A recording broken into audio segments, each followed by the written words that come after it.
10,500 years ago, somebody in the Fertile Crescent tried to milk the aurochs. Now, 10,000 years later, we have the dairy industry.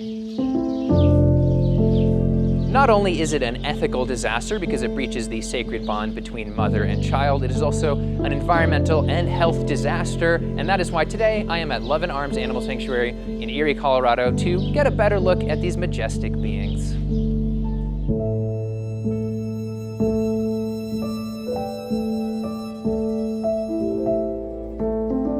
Every mother knows that indescribable, visceral, all-consuming love for her child. It is distinct from all other loves. It is the most everlasting, unbreakable bond between two beings. Devi gave birth to Lakshmi on a brisk December evening. Lakshmi was born into a world in which mothers are used for profit. Mothers are forcibly impregnated beginning at 2 years of age when they are still babies themselves. Lakshmi never would have been able to drink her mother's milk or listen to her mother's breath. She never would have been lulled to sleep by the rhythmic beat of her mother's heart, because Lakshmi would have been taken away from Devi the moment she was born.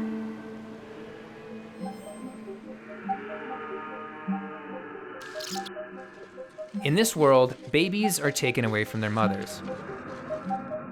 According to a paper in the journal Animals, 1 out of 8 of all calves born in the US die largely from the emotional toll of separation from their mothers, and all in the name of profit. The mother's milk, intended to nourish the life of her baby, is sold as a mere unnecessary beverage. In my opinion, dairy tops the world's cruelest industry list within the animal agriculture system. It brutally exploits the female reproductive system and abuses the sacred and ancient relationship between mother and child. Let's examine the dairy industry deeper so we can understand all its problems and the most effective solutions and alternatives.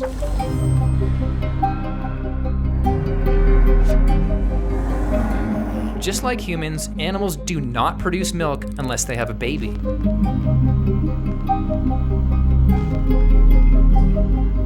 Cows and other mammals used for milk must be forcibly impregnated in order to produce milk. In the US, the industry uses what they call, and trigger warning here, rape racks. And during this process, a human sticks their arm inside their butt to manipulate their uterus to effectively impregnate them, all without their consent. At this point, you're probably realizing that the dairy industry is really intense. So let's take a quick cuddle break before we get back to the documentary. Yeah!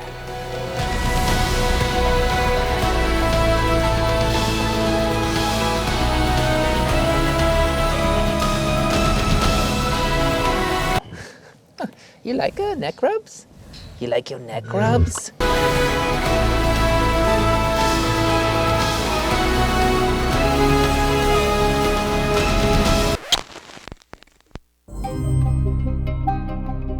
The natural lifespan of a cow is 20 years. But most cows are first impregnated around 2 years of age when they are still babies themselves. Most dairy cows are now spent at 4 years old, the human equivalent age of just 20. After the birth of each baby, mother and child are separated so that the baby cannot drink her milk, and the mother begins the next phase in her exploitation, milking. For a year or more, she is hooked up to machines that take the milk her body intended for her baby.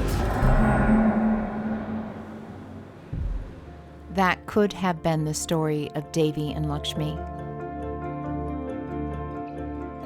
Devi was originally owned by a rancher in Colorado.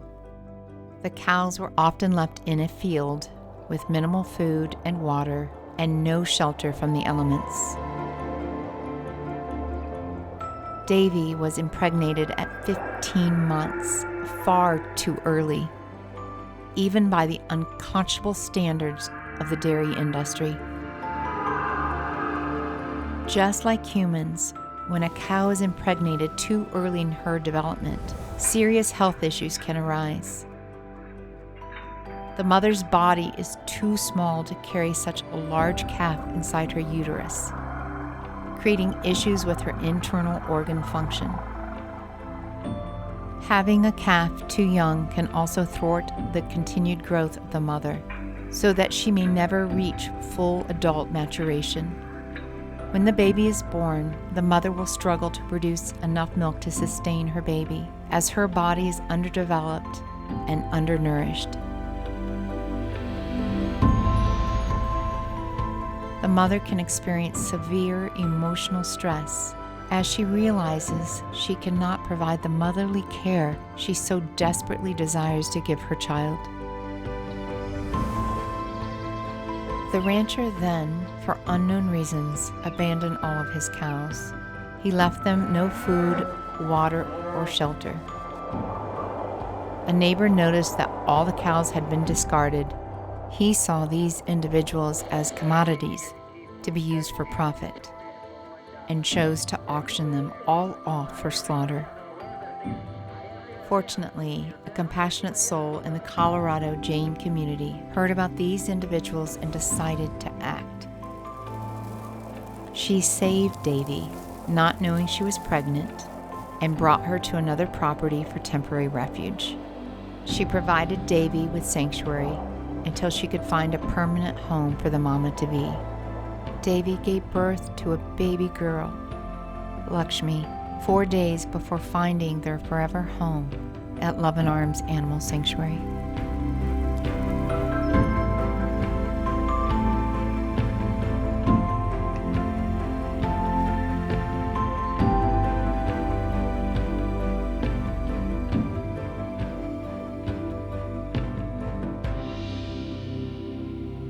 In the industry, when a female calf is born and taken away from her mother, she herself is used for dairy. At 2 years of age, she will suffer the same forcible impregnation as her mother and become a cog in the machine of the dairy industry. Her body will be used and abused until she can no longer maintain standard milk production. Most dairy cows endure 2 to 4 impregnations before her body starts to shut down. She will then be slaughtered for low-quality meat.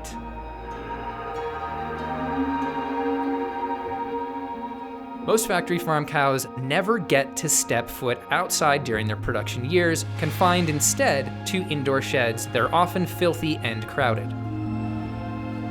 She is denied the ability to graze, lie comfortably, nurse her young, or live in socially complex herds with her offspring. She lives in and is covered in her own waste for her entire life.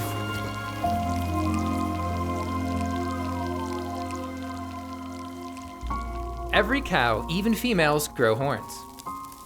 The industry has deemed their horns undesirable, and every cow has their horns either burnt off as a baby with acid or heat, or cut off once they've already grown. This is done with no pain medication or anesthetic.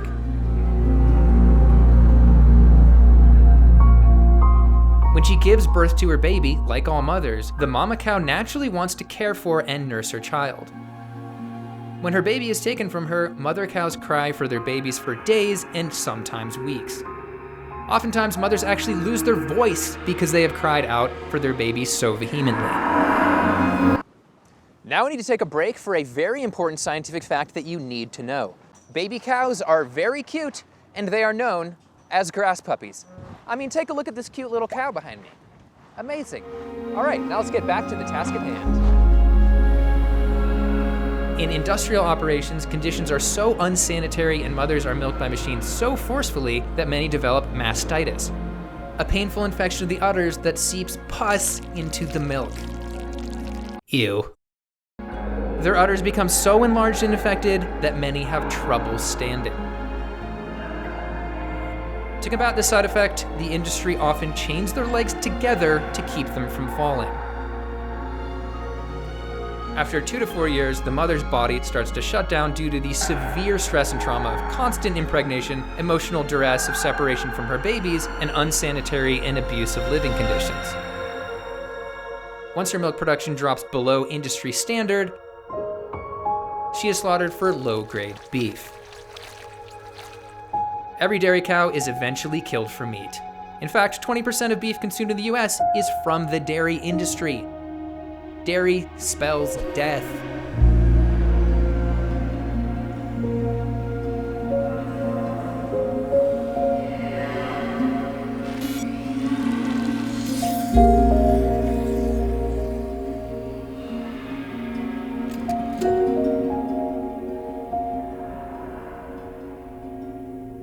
This could have been the fate of Marley Rose and Samantha.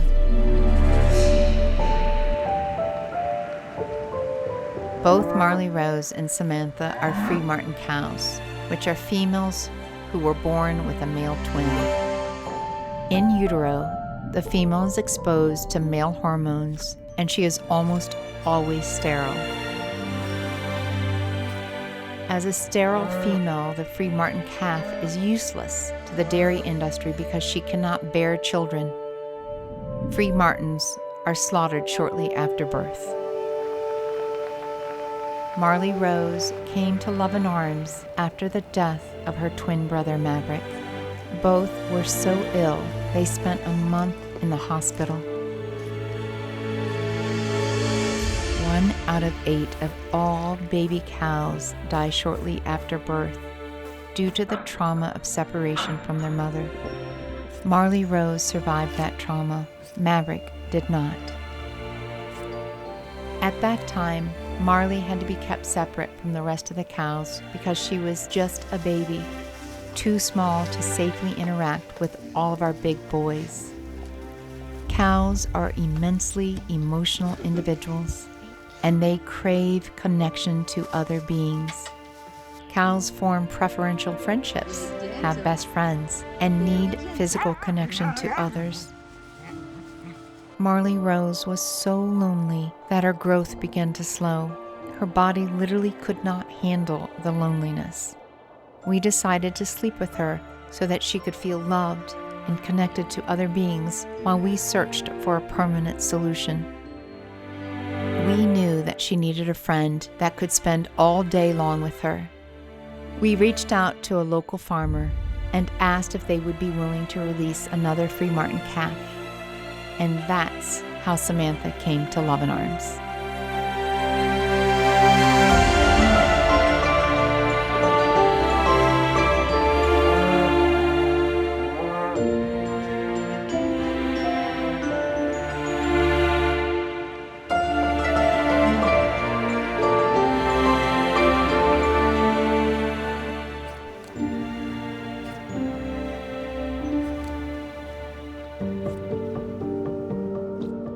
Milk is completely unnecessary and even detrimental to humans. It was shaped by evolution to make a baby cow gain 400 pounds in 1 year. It is an inherently hormonal and fattening fluid. Milk breaks down into casomorphins during digestion, a chemical that is designed to addict the baby cow to its mother's milk, so that it continues to feed and grow throughout its first year of life. Casomorphins are chemically similar to morphine and attach to the same receptors in our brain as heroin. Because of this, milk and other dairy products are likely addictive at a chemical level. Cheese, a concentrated form of milk, is even more addictive because of the combination of concentrated casomorphins and high levels of saturated fat and sodium. This is why a lot of people say it is the most difficult animal product to give up.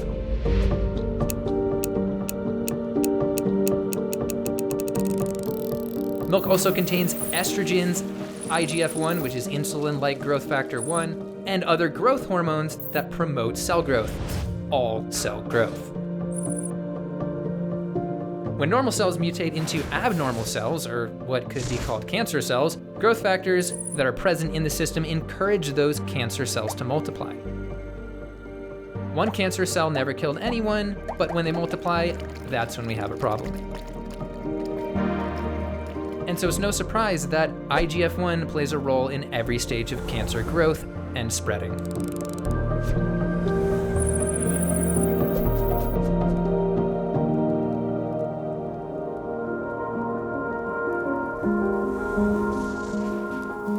Eno and Gelato are mother goats from North Carolina who were used for their milk for over 10 years. Every year, they were forcibly impregnated and had their babies taken from them. As a baby, Gelato had her horns burnt off, and Eno's horns were cut off after they had already started growing. For the majority of their lives, their bodies were used for profit, and their babies were taken away time and time again. After 10 years of exploitation, their milk production dropped off, and they were to be slaughtered. A Love and Arms team member, Jolene, knew Eno and Gelato from her previous life as a dairy worker in North Carolina, and through Love and Arms was able to rescue them. Jolene secured the safety of Eno and Gelato and drove them 1,800 miles from North Carolina to their new forever home, Love and Arms Animal Sanctuary. Eno and Gelato are now beautiful mama ambassadors for goats. They love affection and cuddling. As strong women, they have definitely taken charge of our goat group and let everyone know who is boss.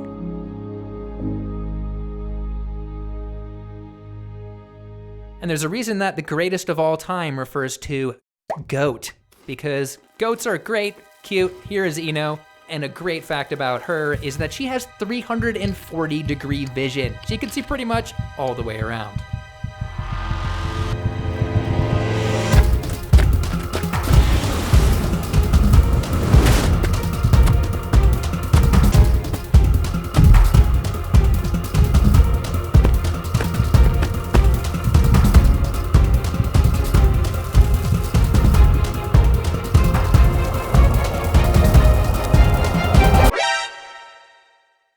And it looks like I've lost another round of hide and goat seek. I lose every time. Animal agriculture is one of the top, if not the leading cause of climate change, depending on which FAO report you are reading. Dairy cows and other bovines release methane, which is a highly potent greenhouse gas that is especially powerful in the short term. In a 10-year span, methane is about 100 times as powerful as CO2, and we need to address climate change in that time frame. According to a University of Oxford study, plant milks generally have about 1/4 of the greenhouse gas emissions per cup as cow's milk. And in terms of how we use land, while dairy isn't all of animal agriculture uses about 30% of our ice-free land, and this is some of the best land on planet Earth. So dairy also contributes majorly to land use. Waste is also a major issue for dairy operations.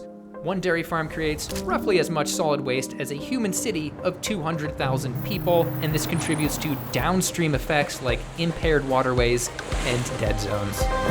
And it's important to point out the opposite of dead zones, alive zones, which is what this animal sanctuary I'm at kind of feels like, an alive zone.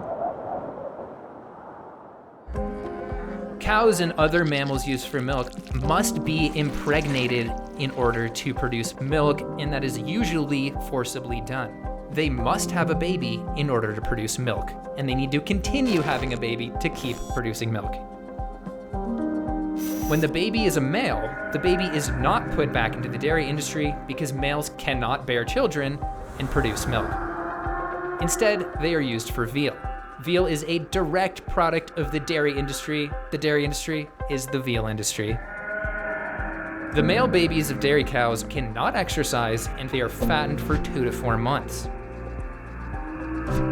At that time, they are sent to slaughter for veal. The male babies must be transported on a truck from their place of origin to a slaughterhouse. These trucks are packed so full that individuals do not have the space to lay down or even to turn around. They spend days on these trucks in transit with no food or water. They are forced to relieve themselves in the truck, creating a cesspool of waste and disease. These trucks are so unsanitary, and the lack of food and water is so dangerous that suppliers actually send more individuals than were offered because they expect that a certain percentage will die in transit. One might refer to this as shrinkage. That is the story of Tito the cow. Tito was one such extra individual on a veal transport truck. When they arrived at their destination, Tito and his two friends, Gideon and Murphy, were too sick to even stand and would have been discarded immediately.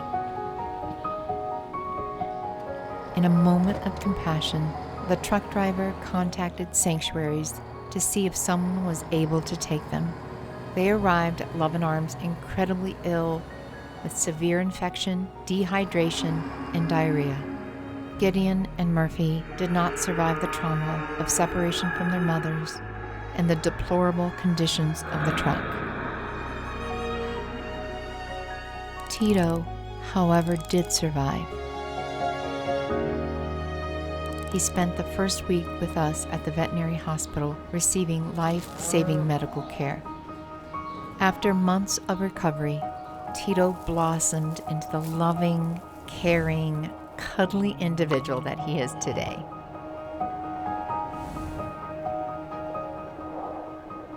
He loves connecting with others, both human and non-human, through licks, hugs, and play. Tito is so driven to connect that he actually broke the fence in his effort to greet his newest companion, Lucky, upon his arrival.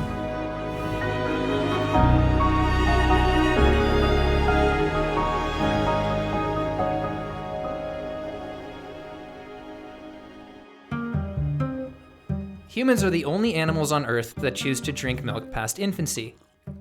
And humans are the only animals that choose to drink the milk of another species. In fact, the natural state of most adult humans is lactose intolerance, with about 70% of the global population not being able to digest lactose into adulthood. For the millions of years in our evolution before modern times, humans thrived without the milk of other species. Cow's milk, goat's milk, sheep's milk, and every other kind of milk you can imagine is not a natural food source for humans. The only milk humans need to drink is the milk of their human mother during infancy. Milk is unnecessary and even detrimental to human health, and the system that we have constructed to obtain this unnecessary and unnatural beverage is horrifically cruel. All mothers love their babies. All mothers want to protect their babies from harm. All mothers want to raise their babies as their own.